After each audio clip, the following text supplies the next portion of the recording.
झी मराठीवरील मन झालं बाजिंद या मालिकेतून घराघरात पोहोचलेली कृष्णा म्हणजे श्वेता खरात. श्वेता नेहमी सोशल मीडियावर ॲक्टिव्ह असते, तर आता श्वेता एक नव्या मालिकेत दिसणार आहे. या मालिकेचं नाव सुंदरी असं आहे. ही मालिका रात्री 10 वाजता सन मराठी या चॅनलवर प्रेक्षकांना पाहायला मिळणार आहे.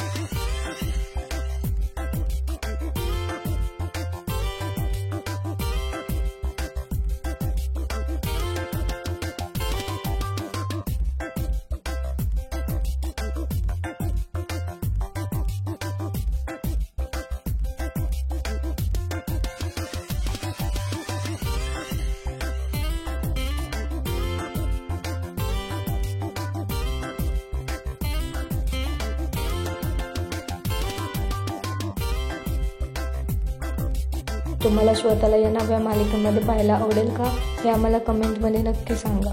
धन्यवाद.